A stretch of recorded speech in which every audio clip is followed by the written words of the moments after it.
Welcome to Julie's Got You Covered, the podcast where Julie Sears, founder of Integrity Health Insurance Advisors, takes the fear out of finding the right health insurance. With 7+ years of experience, she's here to make finding the perfect coverage a breeze. Stay tuned for details on how you can snag a free 30-minute consultation. Your monthly premium isn't just a random number, it's calculated based on several key factors. Understanding what influences your costs can help you make smarter insurance decisions. Welcome back, everyone. I'm Sophia Yvette, co-host/producer, back in the studio with Julie Sears, founder of Integrity Health Insurance Advisors. Julie, how are you today? I'm good. How are you? I'm also doing good. So, Julie, health insurance costs can feel like a mystery, but there's a method behind the numbers. Let's break down what actually affects those monthly premiums. So, Julie, what factors affect the monthly premiums? One of the biggest ones is our age. So when we are shopping on the individual market, either whether it's private or Affordable Care Act options, our age is our biggest factor. Being younger means a little bit cheaper, and being older just means we're going to be paying a little bit more.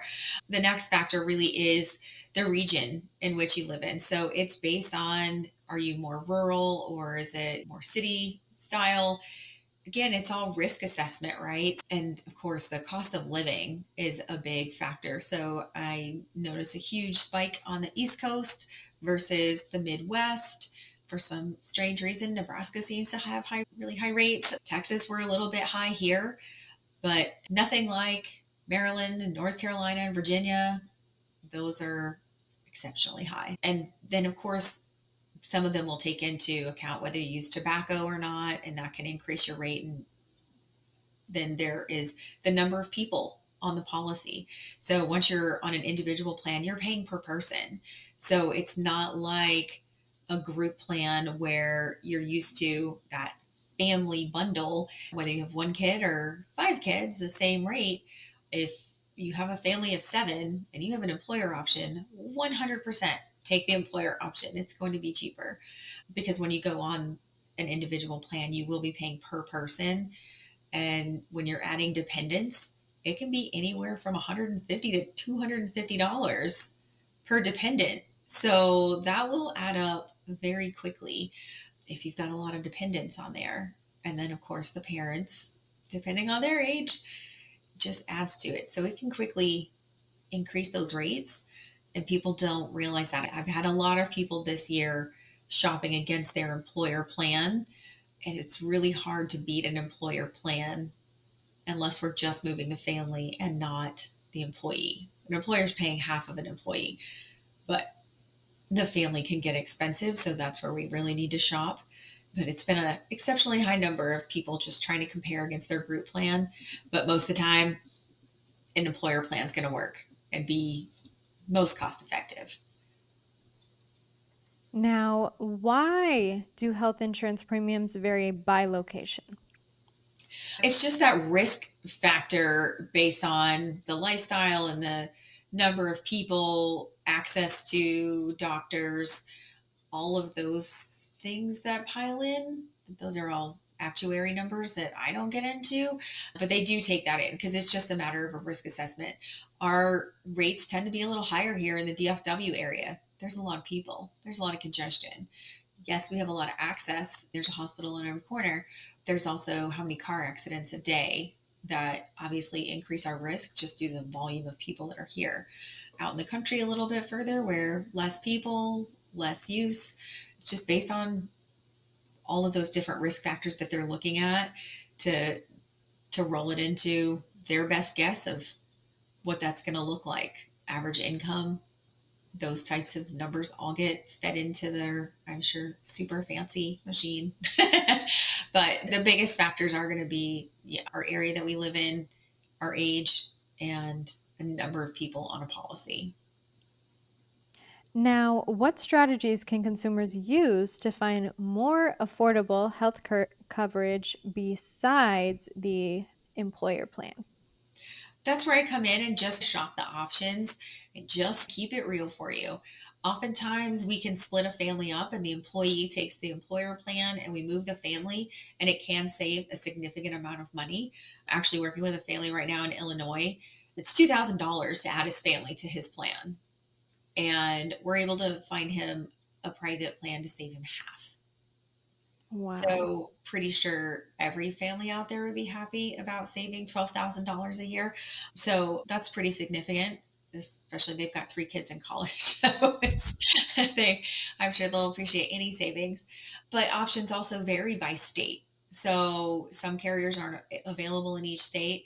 So it's just a matter of going through and just looking at what options are available, what carriers are offered, and then looking. Illinois tends to be a more expensive state, but he's with a medium-sized company, and often employers are trying to encourage your family to go elsewhere for their coverage to keep their rates reasonable. If they're only insuring their employees, that keeps their pool smaller and it keeps the use down. But when you start adding on families, then the usage jumps and then the rates jump. Sometimes it just makes sense to move the family. Wow. Now, final question for you today, Julie. What's the trade off between choosing a higher deductible versus a lower monthly premium? It used to really correlate a lot more, where you'd pay a low premium, get a higher deductible, or you could pay higher premium and get a lower deductible. The Affordable Care Act has really muddied those waters, and it's hard to see that big gap in a difference when in theory, really, they're getting their money either way. You're either going to pay for it on the front end or on the back end. So you can save on your premiums now and have a higher deductible. So when something does happen, that's your out of pocket that's going to be expected. Or if you're more of a worrier, you're just going to probably pay a little bit higher premium on the front end. And if and when something does happen, you'll have a little bit lower out of pocket on the backside. That span is a little bit smaller than it used to be. So that's where I just ask some nosy questions to find out, what do you really use it for? What does that normal year look like for you? Now we're trying to get back into normal, right? After COVID. So like now we're getting a little bit more normal. What's that normal year look like? If you normally go a couple visits, I don't necessarily recommend paying a high premium to lower your out of pocket. You don't go very often. But if you've got a bunch of kids in sports and the probability of somebody getting hurt is a little higher, maybe you go middle of the road, pay a little bit more to bring down that potential out of pocket. So it really is just about your lifestyle, your typical use, and of course, what could your budget handle? I don't want to put someone with a $10,000 out of pocket that makes $40,000 a year and they're expected to have a quarter of that as their potential out of pocket in that worst case scenario. Even making payments, that's just going to add stress to your life that is now going to make you sick in other ways. Even if you do have a lot of money in the bank and you do well, there's still no reason to pay high premiums to lower that potential out of pocket just because you can. There's a good in between that we can comfortably find. And I don't want people paying more than they have to. But ultimately, you're going to pay for it up front or on the backside. We just got to figure out what's going to fit your budget best and what makes you feel comfortable so that you're not stressing over the what if. Most definitely. Wow, Julie, this was such a great conversation. Understanding what drives premium costs can really help people make informed decisions. Thank you so much for sharing your insights, and we'll catch you on your next episode. Thanks for tuning in to Julie's Got You Covered. Ready to say goodbye to insurance stress? Head to integrityhealthinsuranceadvisors.com or call 469-348-4066. That's 469-348-4066 to book your free 30-minute consultation. With Julie, health insurance doesn't have to be scary. She's got you covered.